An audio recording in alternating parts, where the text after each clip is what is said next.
You may be seated.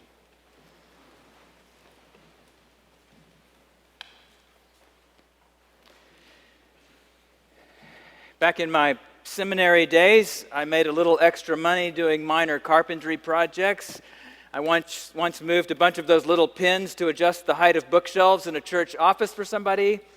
And a visiting lecturer's wife hired me to install picture hooks in their house, as she didn't trust her husband to execute much of anything that involved physical objects out in the three-dimensional world. As my expectations regarding the mechanical inclinations of seminary academics dropped, my part-time job security only grew. But I can't remember exactly what task had brought me to the home of the Reverend Russell Ayers one day. Ardell was doing some administrative work on a mission project for him. Maybe she recommended my expertise for a light switch cover or a cabinet knob that needed to be reinstalled. What I do remember is Russell turning to me and suddenly tendering this advice: lower your expectations, Scott. That's what I wish somebody told me when I became a priest. Just lower your expectations. It will make you so much happier down the road. You might know that Russell did not deliver the commencement address that year. I actually have no memory of anything the retiring professor who spoke at graduation said, only that he rambled on so long that even my own father fell asleep. And Dad's a retired professor himself, so he knows how to brace himself for these gripping occasions. But now, 14 years later, Russell's 3-word address is actually the one I've hung on to. Lower your expectations. So last Sunday's gospel ended with some of the strangest advice Jesus ever gave anyone. When you have done all that you were ordered to do, say, "We are worthless slaves. We have done only what we ought to have done." Remember that tough little kernel of rabbinical wisdom? I was so confused by it, I emailed Amber as soon as I read it and said, "Never mind the rota, you're preaching Sunday," and booked myself a flight to San Diego.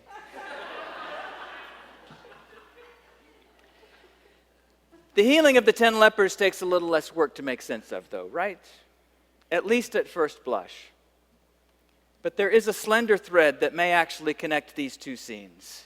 And here's what I think it is. Lower your expectations, or there will be no room in your life for gratitude. Because gratitude lives in the gap created when the way things are exceeds the way we expected them to be, doesn't it? Lower your expectations. Gratitude might grow in the gap. For years, the story of the leper's healing really didn't mean much to me because I thought its lesson was so obvious. If someone does something nice to me, but if someone does something nice to you, especially if that someone is God, you should say thank you. It's impolite not to. It's your moral obligation, right? But real gratitude is not about fulfilling an obligation, even to God. Gratitude lives in that gap that opens when the way things are in our lives exceeds the way we expected them to be, and Jesus wants us to live in that gap. He wants us to live in the joyful knowledge that you don't actually deserve what's most essential to your life. Gratefulness is living in gift. Gratefulness is just what grace looks like. In the instant, we recognize it for what it is. Unfortunately, there's something in me that really doesn't want to owe anybody anything, not even God. And so I keep filling up the gap where my gratitude is meant to live. Even saying thank you can be a way of discharging an obligation rather than living in the knowledge of grace, can't it? If I think expressing a proper thank you makes us even, I've just killed the gift, haven't I? I've erased the wonderful excess in my mind between what I have and what I deserve. And Jesus thinks this is a tragedy.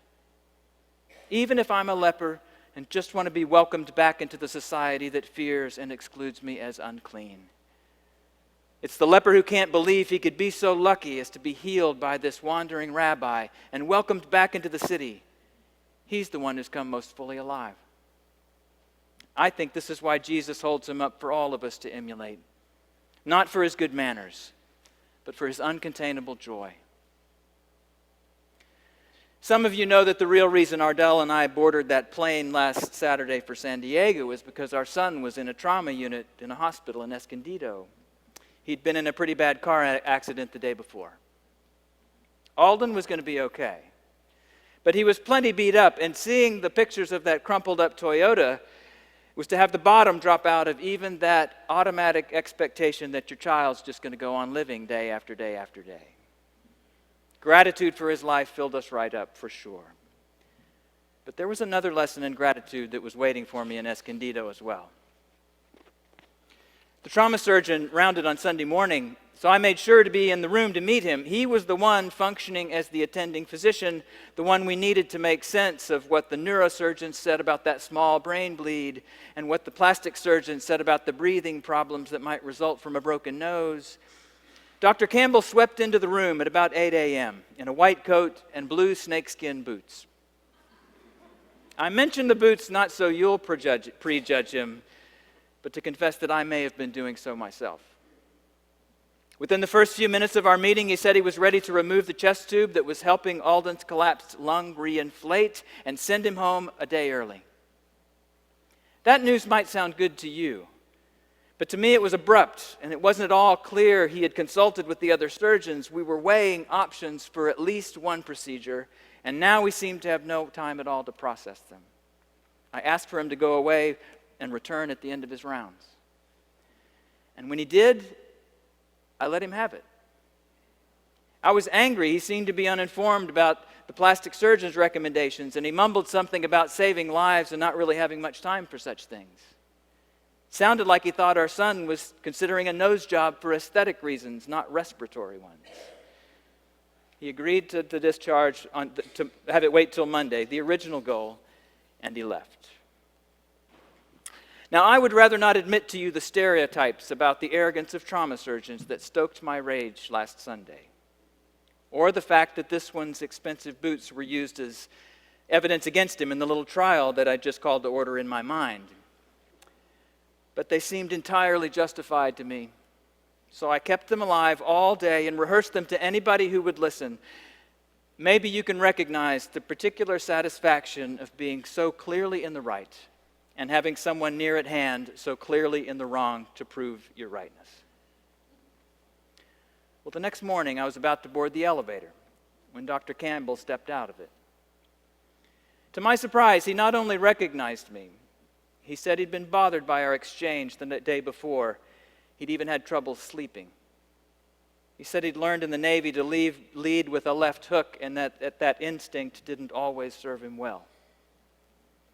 Besides that, he said a few years back, a meaningful relationship with God had opened up. This desire to change some old ways of being that tended to do so much damage to the people around him. He wanted to live a little more out of his experience of grace, is what he said. Out of the knowledge that his worth wasn't established by how much more he knew than the rest of us or what apparent miracles he could actually work, but by the fact that he was loved without qualification by a God who could forgive it all. Forgive not only his failings, but also the achievements he'd pinned his identity on for so long. Do you know what it's like to be in the presence of someone who is actively trying to change the way he responds to the world? It is the rarest of things. In a world that seems to run on outrage, I'd so much rather justify my anger, nurse it a little bit even, than learn another way to be, even if the truth is that new way of being could set me joyfully free. Strange as it may sound to you, I think a surgeon in snakeskin boots may have been a grateful leopard sent by God to startle me awake to the gift of my life again. Because he wasn't satisfied to have his own ego and his own considerable skill fill up the space between the way things were and the way he thought they ought to be. He tasted the gratitude that comes from believing God's love still embraces the untouchables, which we can all be at our worst. And this Christian wasn't willing to settle for anything less than the life of grace anymore. Even if it meant asking forgiveness from one frightened, angry father right in the gleaming hospital where you really do raise the dead and work miraculous Jesus-like cures every single day. I don't know if you noticed it, but in the gospel story, all 10 lepers were healed, but only one was made well. "Get up and go on your way," Jesus said to the man who returned. "Your faith has made you well." Jesus healed all of them without condition. Faith was what allowed the gift of healing to come alive in just one of them, as gratitude. I want to be the leper who turned back, don't you?